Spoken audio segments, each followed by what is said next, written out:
Back in February, when State of the Nation launched, the Prime Minister unveiled the Windsor framework, supposedly the final stage of Brexit negotiations over the Northern Ireland Protocol, which purported to crystallise Brexit Britain's trade arrangements with the EU. Its stated priority was to bring back power sharing to Northern Ireland, the crucial element in a post-Belfast agreement Northern Ireland. And while it was hailed as an impressive agreement and sailed through Parliament, it's not done what it was intended to do. Power sharing has not returned to Northern Ireland and the gridlock persists.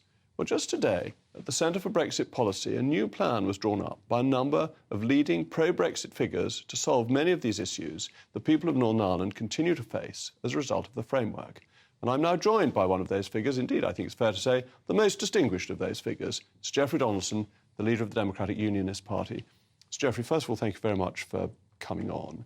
The Windsor framework has left many problems with a border in the Irish Sea and different terms of trade in Northern Ireland and in Great Britain, even though we are a United Kingdom. What's your solution to the problem? Well, it's good to be back, Jacob, and congratulations to GB News on winning the awards today. I think that's good news for the station.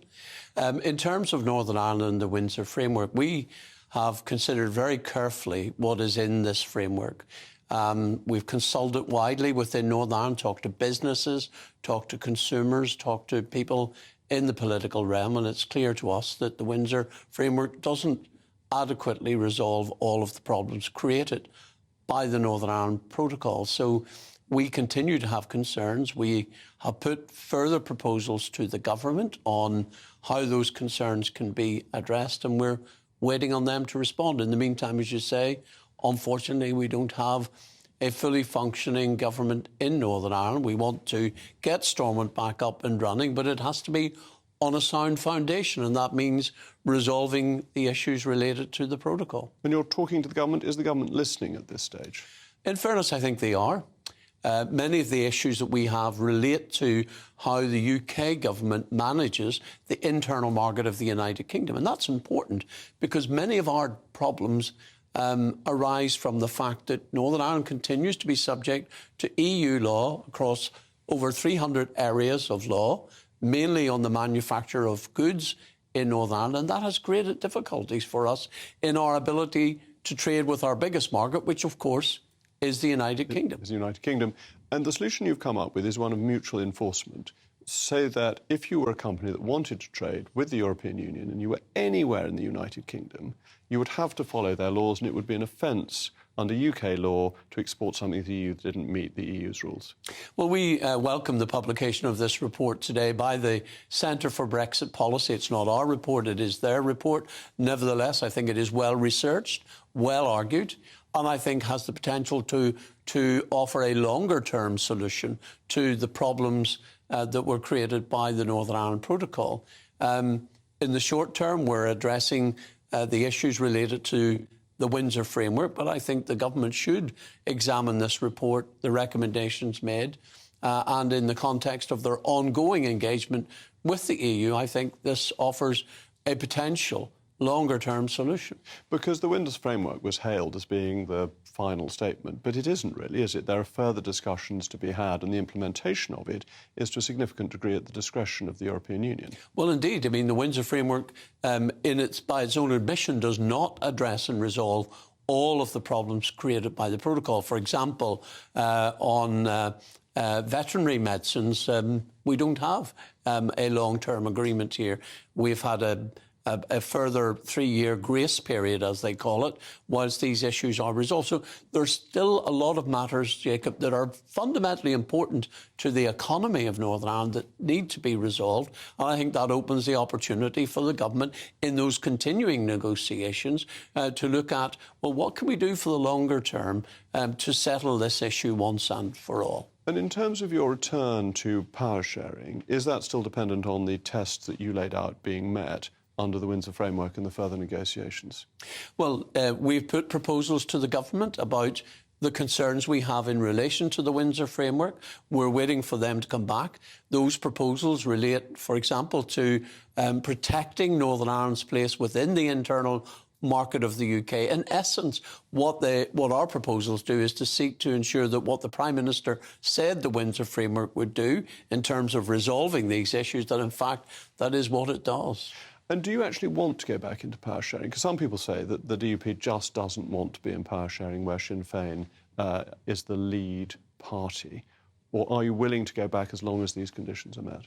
Well, of course, the position of First Minister and Deputy First Minister in Northern Ireland are co-equal. But in terms of our position on Stormont, we are a devolutionist party. We want to see Stormont back up and running. We will nominate ministers to the executive when we have seen the progress that is required to enable the restoration of our devolved government. And so you're talking about progress rather than necessarily getting everything you want in the principles that you laid down, or do you need all of those points to be answered? Well, we are very clear. We need, as a bottom line, to see Northern Ireland's position within the internal market of the United Kingdom properly protected, both in law and in practice. And it may have perverse consequences because the Windsor framework was derived to stop the single market of the EU being undermined, whereas actually Northern Ireland could find itself challenging UK policy. If you take the ban on petrol motors, we may all be coming over to Northern Ireland between 2030 and 2035 with an absolute boon for the motor retail trade in Northern Ireland to buy petrol cars from you. I never cease to be amazed, Jacob, at the ironies that are thrown up by these proposed arrangements. Look, we recognise that in Northern Ireland there is a distinct situation. We share an island with an EU member state. We want to continue trading with that member state. But it is fundamentally important that the arrangements to facilitate that do not get in the way of our ability to trade with the rest of the UK. And that we are a united kingdom and that Northern Ireland is just as much part of the United Kingdom as Somerset is. Well, and when you consider that in Northern Ireland, of the £77 billion worth of goods we manufacture every year, 8 billion are sold to the EU, 65 billion is sold in the United Kingdom. And that demonstrates clearly where our biggest market is. It's the UK internal market.